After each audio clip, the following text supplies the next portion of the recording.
Well, good morning, beautiful.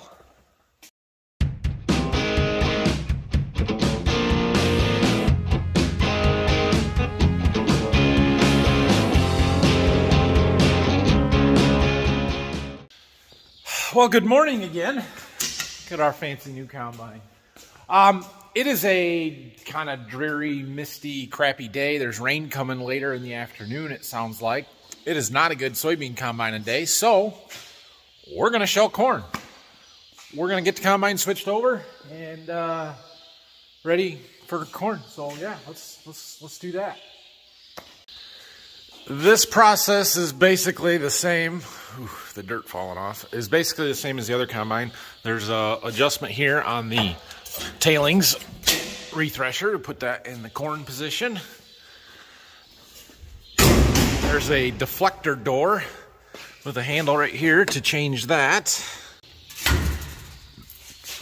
And then on the straw chopper over here, we have to change a couple of things. One, we have to loosen this up and pull the stationary knife bank, which just kind of slides out on its own there. Those are there to chop up the stems, long stems of the soybeans and stuff, but the cobs will break it.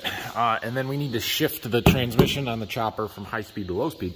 Here's a nice little improvement from the last combine. They welded a little thing on there so you can turn that nut on the old combine. There was a little plastic knob that falls off after the first time that you've used it, and then you have to get a 13mm wrench every time you wanted to open that. So this is nice. And we need to shift the transmission on the rotor to the slow speed, which is done with that handle, just like that. And now it's ready for corn. Also, like I said yesterday, I just kind of wanted to look stuff over a little bit. I'm kind of checking all the hydraulic lines and the fittings, seeing if anything looks like it's attracting a large amount of dust, where it may be leaking or something. It doesn't look bad. There is some spots where clearly they spilled a little bit of oil on it, or there's some manufacturing process oils left. You know, but I don't think that they are actually leaking. Nothing's in really wet or sloppy. So, looks good. All right, so there's that piece. So I was saying yesterday, there's a blower under here, right here, that blows air. It sucks it off of the radiator screen that's up there by the engine, and it blows it through here, and it helps to keep this tailboard area clean and trash from building up. It did a pretty good job on its own yesterday, but that piece there just kind of diverts the air to push out. Should clean this stuff off and keep it a little bit cleaner, I think. There's the inside of it. Discharge beater, sieve or chafer, and then the sieve is down below. Straw chopper. Just looking, making sure everything looks right. Okay, I went and got the corn head out where we can get to it. Got it unstrapped so we can go hook up to it. So let's go. We should probably check the oil. New machine? Yeah, be a good idea. Look at that. That's a much shorter fuel filter than that's on the other one. And the oil filter's been painted. Look at this though. The oil's even clean. Cool. It's good. It's good. And hydraulic is good as well. Coolant. Can we see in the coolant? Oh yeah. She's good. Look at these fancy little LED flasher lights they put on there. So you'll notice this wire here and this one. Those are for cameras. It is pre-wired and ready to put cameras on. It doesn't come with the cameras, so I've been trying to figure out which cameras I need to buy to make it work. Pre-tripping the trucks. He's back with the other truck. It's empty. Yep. The corn's growing in the corn head. Oh, that's not cool. It's all right. We'll clear it out real fast. So just like the first time we hooked up to the bean head, we have to go through some calibrations for the corn head. The biggest thing on here that's adjustable is the deck plate, so the gap right there between those plates, between the gathering chains, changes, and so that is something that needs adjusted. The other thing is there's a header calibration, so we hit this calibrate button, engine to high idle, lower feeder house. Well, let's hit start.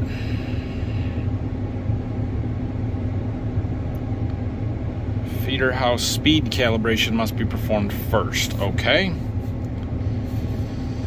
So we need feeder house raise speed calibration.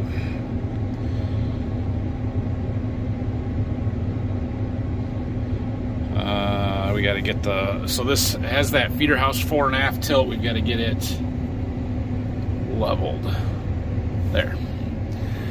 Next, hit raise switch. Calibration will proceed automatically. So we just follow the directions and do what it tells us to do, and eventually the header goes up and it goes down and it goes up and it goes down, and then we're done. All right, well, I had a calibration fail because a sensor voltage is too high on the corn head side. I believe it's that feeler over there hanging down from that outside corn head snout. So I think it's gonna run without it, but it's probably gonna yell at me. I sent a picture of the trouble code or the whatever to the dealer, and we'll see if they get back to me and can come out and get me a sensor or something. I don't know, I assume it's a sensor, but we're gonna try it anyway. So this is a field that we had already started. Dad did some of this when I was at a meeting a few weeks ago, right before we switched back to doing beans one day. And so we're gonna just start in on this field and maybe do this one over here. This field is where I've got those flags put out for the pinch row compaction little test or comparison that I want to do. I think I told you guys about that way back when I put them out. I'm sure I did.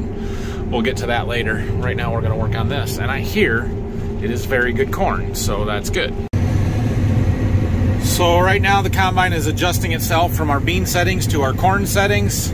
There's a preset for dry corn, normal threshing conditions, normal cob conditions. We can tweak and adjust all of that stuff if we need to. We're going to run our concave at 30, threshing speed at 380, 1250 on the fan, 18 and 12 on the chafer and the shoe. Those are just the book presets. I have no idea how we're going to do, but that's where we start from. So same deal as yesterday. Let me get comfortable and then I'll check in. All right, well, I ran a pass and a half. Our sample looks really clean. However, I am seeing some ground up corn.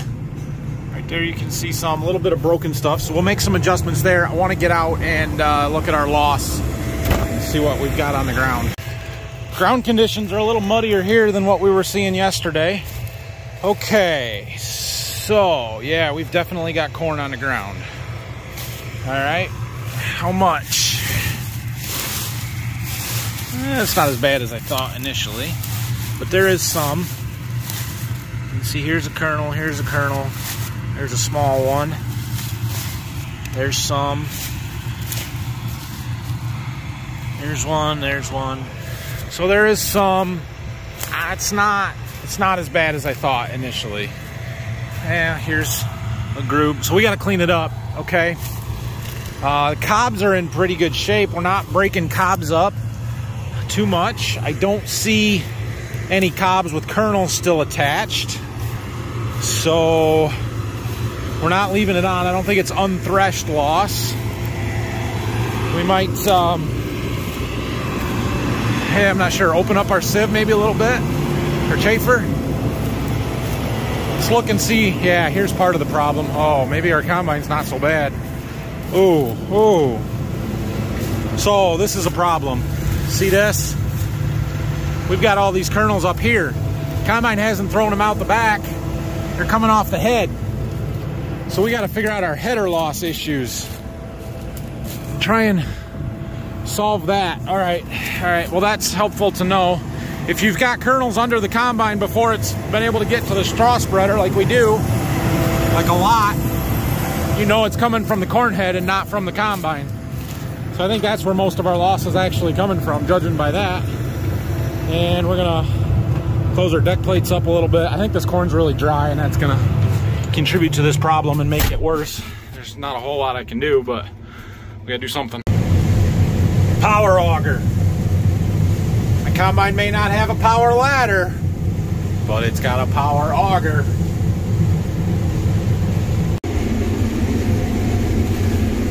So I think that header calibration that I wasn't able to do because of the one sensor is making my auto steer not want to work. The auto steer's got a fault code and it doesn't want to work, and that's the only fault code I've seen, so I'm attributing it to that. So we'll be calling the dealer here real quick.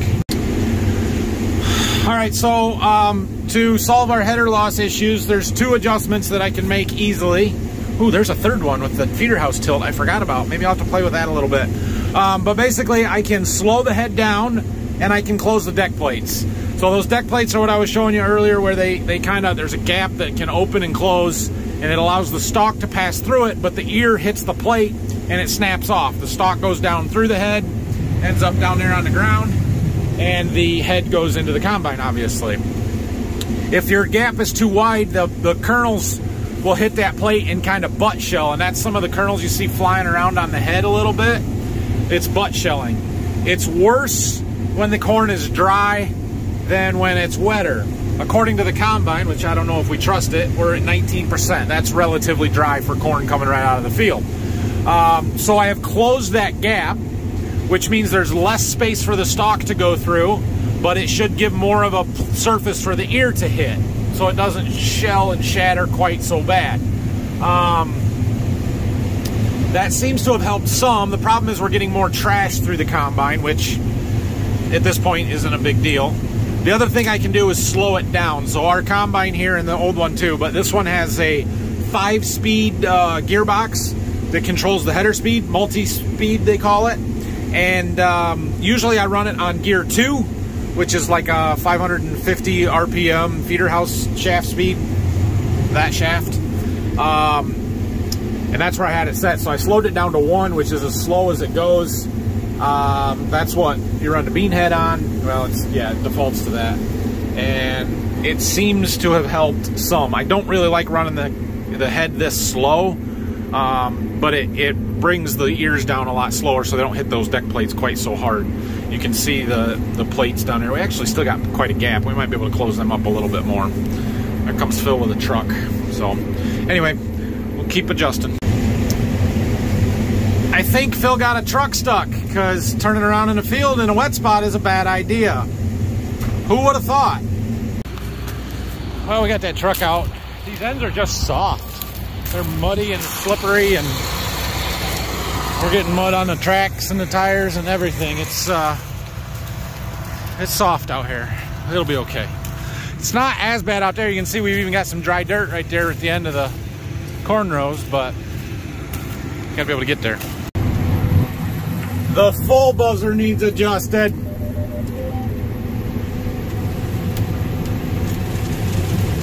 Come on, come on, come on. It never told me that it was full. The windows were covered, but I thought the full beeper would go off. It did not. We're gonna have to adjust that. Okay, well, having to steer makes it harder to film, but it's okay. I called the dealer. I think they're gonna come out and figure out what's going on. I still think it's that header sensor. It's not something wrong with the new combine, but it could be. I don't know. Could be 2 problems showed up at once. Seems unlikely though. Somebody asked on yesterday's video if we were getting a new corn head. We are not. We are keeping the corn head that we have for a couple of reasons. 1, cost. 2, there's nothing wrong with this corn head. And we already did a lot of the upgrades that the newer corn heads have. The gathering chains. I put some aftermarket stock rolls on this a couple years ago. I really like this corn head. It does a good job. I don't think there's a lot to gain by going to a new one. That's a different story with the Draper, and when our new one shows up, I'll show you all the differences in that. And then, you know, we could go to a 12-row. That would make sense with a big combine like this to run a 12-row corn head. I know everybody else runs 12-row corn heads, but here's the thing.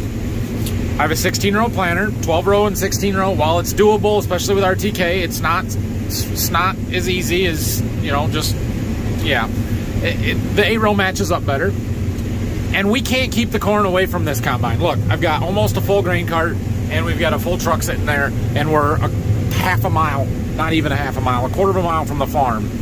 So, I mean, yeah, Phil got a truck stuck. That's what slowed him down. But still, I mean, it's all we can do to keep the corn away from an 8-row going like we are. I drive sort of fast, 5.5 miles an hour sometimes. So, now that said, yeah, we could get a 12-row and just shut the combine down or drive slower or whatever. But then what's the point? You're not going to harvest faster. You're not really gaining anything from a bigger head, other than maybe a few less hours on the machine. So, yeah, that's why we kept our corn head.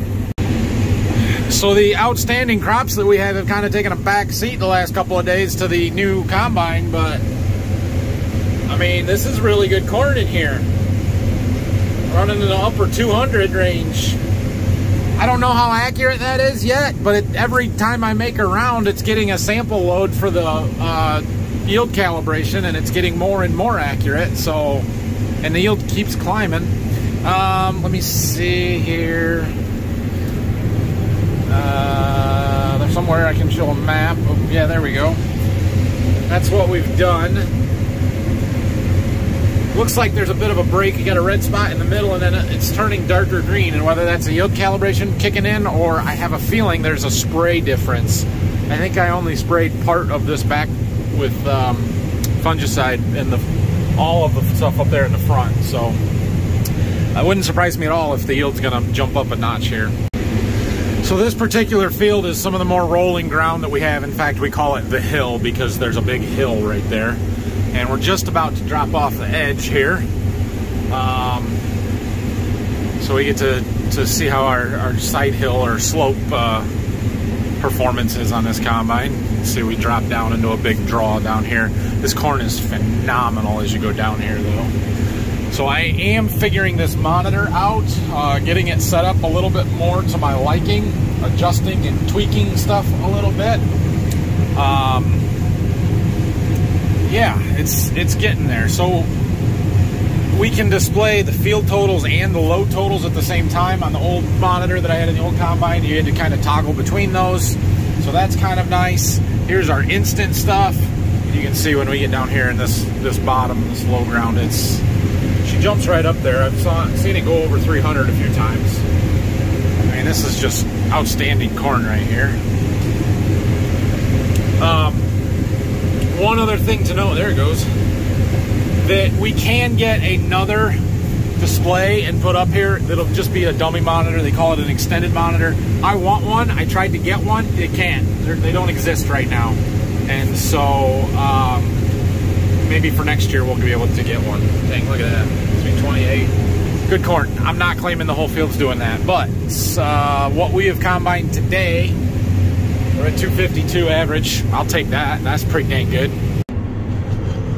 Okay, we are at a pretty good stopping point here. So that field up there, it's technically the same as this field. It's all the same variety and everything, but that's where I have my National Corn Growers entry. And I called the guy that's got to come out, because for that you have to have a supervisor that comes out and tells you whether you just make sure you're doing everything right, measures the rows, verifies the elevator weigh slips and stuff, make sure nobody cheats, right? And so I called him this morning to see if he could come out today, and he has COVID. So no good there. We're gonna have to wait on that. We are gonna do this other little field over here though, but it is a quarter afternoon, and I think we're gonna stop and get something to eat real quick. The John Deere tech is on his way to figure out my header calibration issues and why my auto steer's not working, so he should be here pretty soon. So we'll just take a little break here. We're doing good. So we did 23 acres of corn in this field so far. Look at this. Look at it. 242 dry yield. So when I looked before, this was 252 or something like that, and I thought that was right. That's the wet yield. We don't actually want that number. That doesn't mean anything. It's non-moisture corrected, basically. Moisture corrected to 15%. It is 242 bushel corn what we harvested today. 20% moisture. Awesome. Man, that's fantastic. So now this field is going to be much less because I didn't spray fungicide on it. And if I can find my map, you can see right about where I showed you this before, there's definite break. This side got sprayed with a fungicide. This side did not. Still fantastic corn back here, but it got way better where we sprayed. So, yeah, fun. We've got our header calibrated and fixed. Turns out there's those sensor rods that hang down on the front of the head there. They're worn and they were over rotating down, and it was making the voltage out of spec, and we put some zip ties on to shim them out, and it works now. That was the easiest fix I've ever had a tech come out for, and I feel dumb about it, but it's okay. Anyway, we're back in the combine. Getting the view from the passenger seat for a little bit.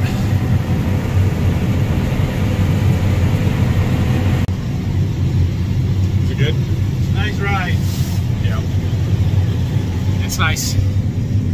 So we've got, I don't know, 20 acres or so to go in this field, maybe not quite, and then we'll see. We'll probably end up in a different field that we've already got started in another spot.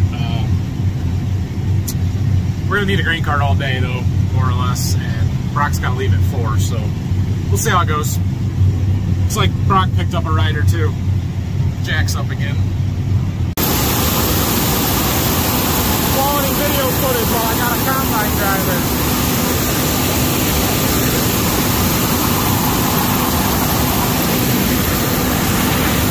Little muddy today.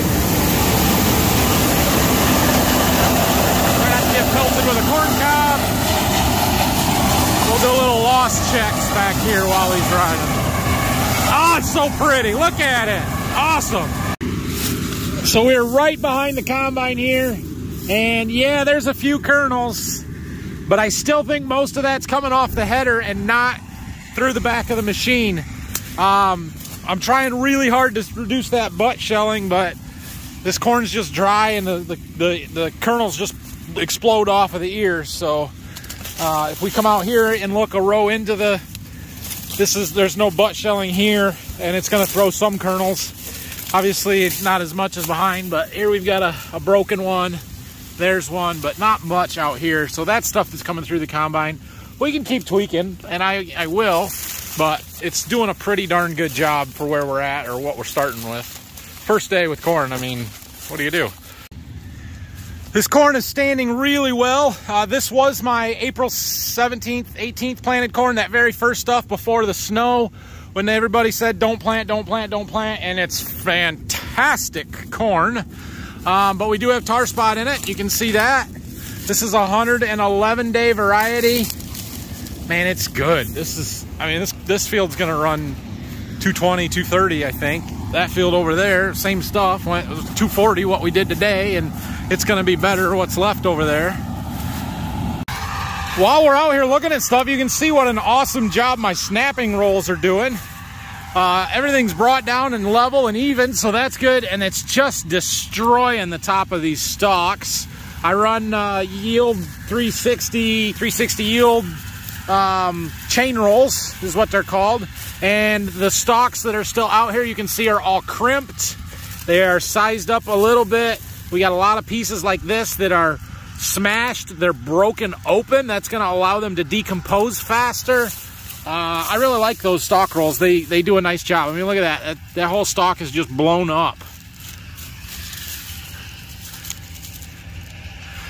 That's what we want. So there's a lot of different options for snapping rolls on corn heads.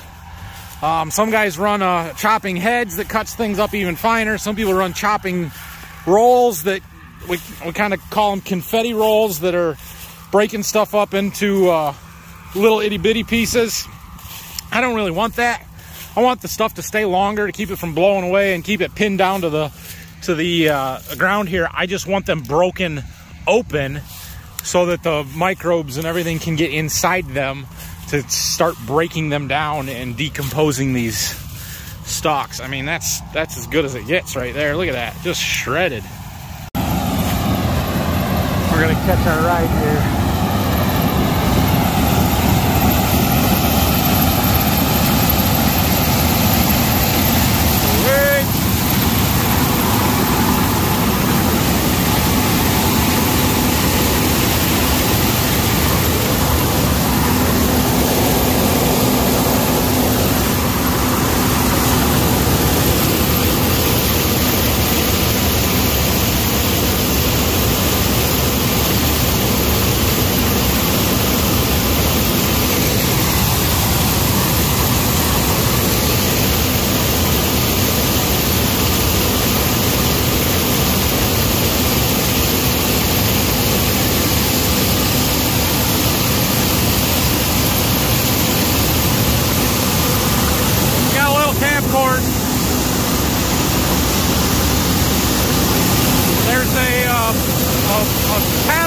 in the green tank that's supposed to go off when it gets full.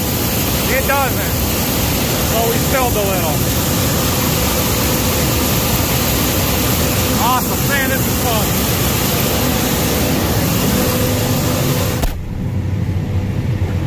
Whew.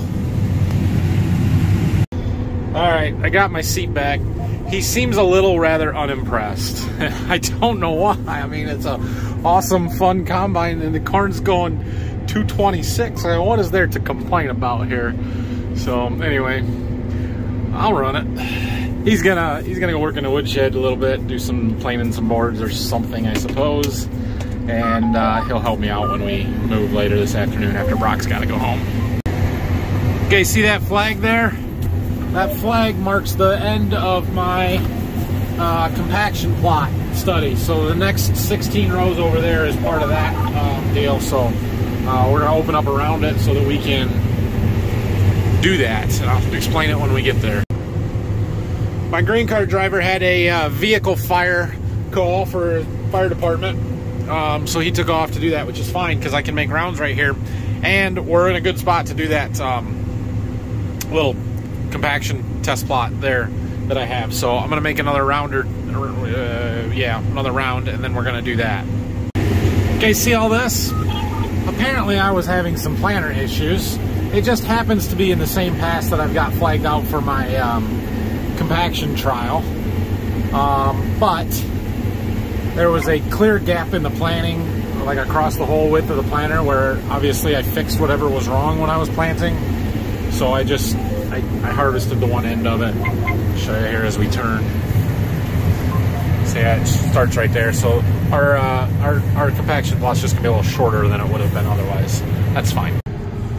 Okay, we are gonna do this little compaction plot that I had here. So if you watched my videos way back in June or whenever, yeah, June, you'll remember me complaining about pinch row compaction in our corn a lot. And what I mean by pinch rows is the rows that got planted between the tractor duals. Let me get out and I'll show you.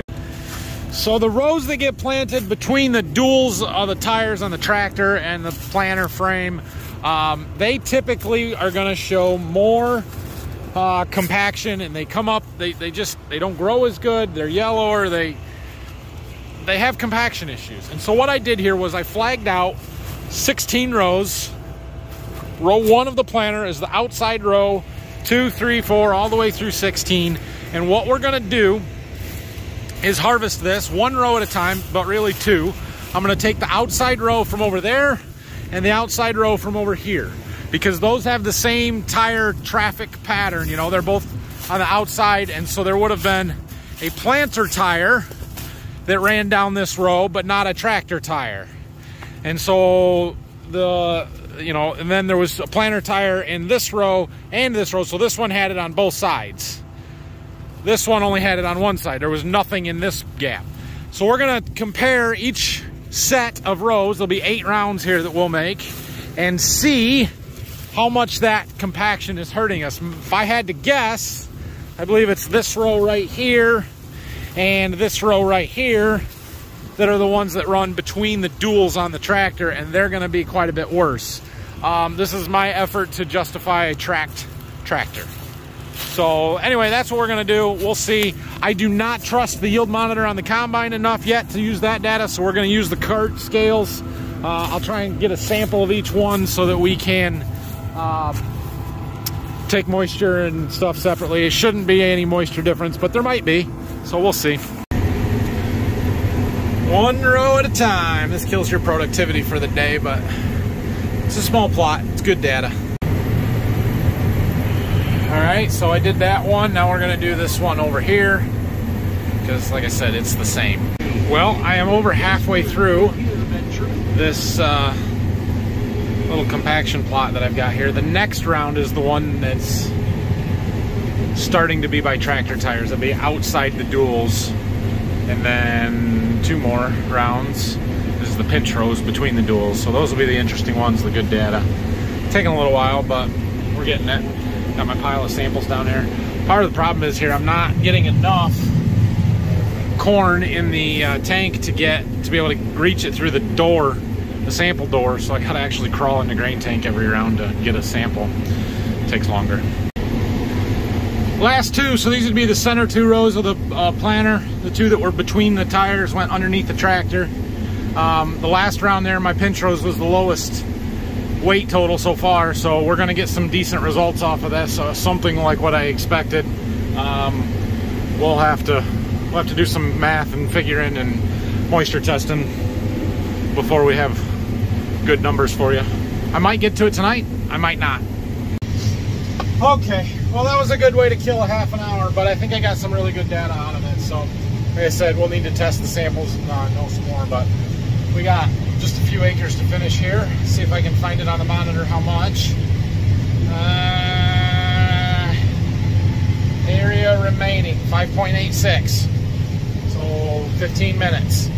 Probably half an hour and we'll be done here.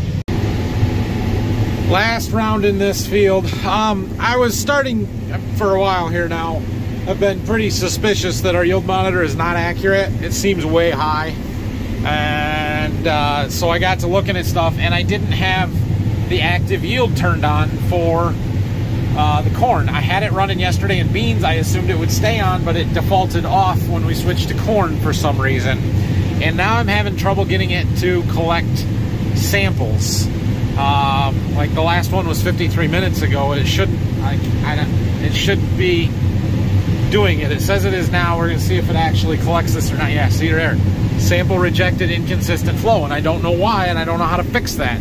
But it's not calibrating my yield monitor, and so all of this yield data is worthless, basically. I moved up here to right behind the bins. I only need 10 acres here for the high yield plot, corn growers plot, so I'm going to try again. I think I might have figured out a problem. I don't know, we'll see if this one works. If it does, then I know the problem. If it doesn't, then I'm stuck again. But yesterday when we first started running, the combine thought we were in corn when we were in beans. And so it was running active yield calibrations in beans, but putting the calibration samples under corn. That's why I had 10 loads collected there, but none of them were actually from today. They were from the beans yesterday. I think that was throwing things off enough to make it not want to collect any samples now. So I figured out how to erase those loads. So we're starting over at 0, and we're trying to collect a sample. Our quality is low, which, yep, it is. But if this one works, then the next one should also work, and we should be able to dial it in a little bit better.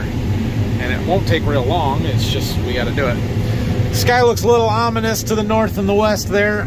They were calling for rain all day. It hasn't rained, so everything we've done is a bonus. Calibration updated, 1 sample accepted. All right, sweet. So we just need to run 10 or 15 loads, and then we'll have it dialed in. Here is the spot where a airplane would have been better to spray than the Haggie. Ran down a couple of rows there.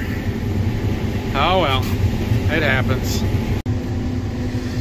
It's raining over there. It's raining over there. It's raining hard up there. Oh no, don't focus on the dust. Right up there. We've had just a couple of drops here. I got like 2 rounds over there. Go the other way. That's not a good map. There. I just want to finish this little bit right here. Oh shoot, I don't know if I'm gonna make it. Dang it, everything's gonna get really dirty now. 2 rounds, I needed 2 short rounds. Oh, it's pouring. Oh, I should have not done this one. Okay. Well, it rained for 30 seconds. We're gonna finish this little bit here, and then that was all I was gonna do in this field anyway. So we'll get the combine fueled up and see if it's gonna rain anymore or not. But we got almost sunny skies there to the west, so if that's the case, we'll just keep moving and go somewhere else. Well, the wind's blowing so hard, the corn's dry already. All right, well, that's what we're gonna do in this field. Cool. All right, well, we need to fuel up, and we'll see. I would guess, judging by that, we're going somewhere else. Oh, there's my grain cart driver. All right, we'll do one more pass dumping up.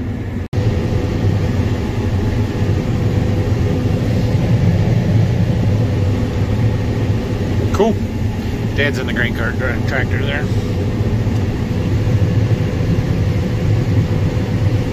That's a good one. Dark clouds, raindrops on the window, farm in the background. Probably your thumbnail right there. All right, cool. Well, I don't know exactly how many acres are left here because we had done part of this with the old combine, and those maps don't integrate into this combine and blah blah blah. Anyway, we're gonna say there's 10 acres left, and we're gonna pull out of here and go elsewhere. That is concerning. We got an oil leak. That's why I looked around it this morning. I'm gonna assume it's just that fitting is loose. Yeah, I can already tell it's just that fitting is loose, so we'll tighten her up. I have no idea how long it's been dripping, but I never got any warnings or air codes or pressure or oil pressure, transmission, anything like that. I did just notice when I went up to start the fuel, the tank was low. So that's how I started looking, and all of a sudden, oh, there's a big red puddle. We gotta fix that. Okay, well, we got fueled up. I ran all my samples there, so I've got that data I can get calculated out. We looked at the radar. There is rain imminent within an hour or less, so it's not worth the move to go to a different field to get started. So we're gonna pull the combine in the barn and be done for the night at 5:45, which is kind of a bummer, but it's okay. Oh. We thought it was dirty yesterday. Run an acre and a half in the rain and then look at it. Oh man. Oh well. It's what happens. It's a combine. Alright, there is one more piece of data that we need to finish this plot off, and that's a length.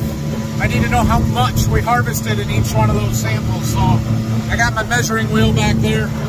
We're gonna measure it off.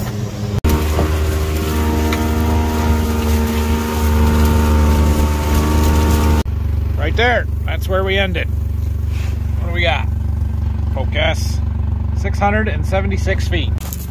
Shall we see what happened at the house today? No sighting like they told me there would be this week. The drywall guys have been busy though, getting everything, the seams taped and screws mudded over. We got this whole room here done today. Nice. Nice, nice. They had done this wing of the house a couple days ago, and then they did the other side yesterday and worked in the center here today, it looks like. So, cool. All right, I got the gator put in. I'm going home. It's early. That's okay. It's not raining yet, but it is awfully close, it looks like. So we'll see what happens tonight. If we get any kind of significant rain, we're not going to be in the fields tomorrow because it is borderline with the mud as it is. If it doesn't rain much tonight, and I mean like a tenth or two or less, maybe we'll shell corn tomorrow. But we'll see. If it's not raining, we're going to haul some corn. Phil and I probably both will jump in some trucks. We've got the overhead full of dry corn that he dried today, and we've got some wet corn left. We shut the dryer down so that we can dry into the overhead tomorrow and get some dry corn hauled in. We've got quite a few bushels to haul in for fall delivery. We can't store all the corn that we grow here, I hope. If it's decent corn, at least we won't be able to. But we can store a lot. We got to haul it in at some point, so rainy days are a good day to do that. That bin's about full. He did dry into it a little bit. The big one over there, however, is empty. We're just about ready to start drying into that, though. So, yeah. It's going to take a few acres to fill that big bin, but we'll get it full. Anyway, our combine is working very, very well. It's doing a heck of a job. I was more impressed with it yesterday in soybeans and the sample and quality than I am today. It's taken a little bit more tweaking to get the corn stuff dialed in. I'm getting a little bit of fines and some ground up stuff that I don't like to see. And I mean, for the most part, we're getting the cob out. It's doing a good job. I really don't think the combine is throwing stuff out. I think I'm losing stuff at the head, and there's not much that I can do about that, but it is a little frustrating. Yesterday, for at least a little while, we had the newest combine in the country. We don't anymore, I would imagine. Somebody else got a new one today. Of course, maybe not, now that Deere's on strike. Maybe there's no more combines going out. I don't know. But, man, it sure is cool running that new machine. It is a lot of fun. It's very, very nice. I'm getting more and more comfortable with it. I'm getting the computer figured out, and we're we're gonna have a good time in there this fall. So check back tomorrow. Thanks for watching, everybody. Questions, comments, leave them down below, and hit that like and subscribe buttons for me, would you please? I said this in my live stream, I haven't said it in another video, but I would love to get to 20,000 subscribers by the end of the year. That's not a huge ambitious goal. It should be doable. So help me get there, would you please? Thanks, everybody. Have a great night.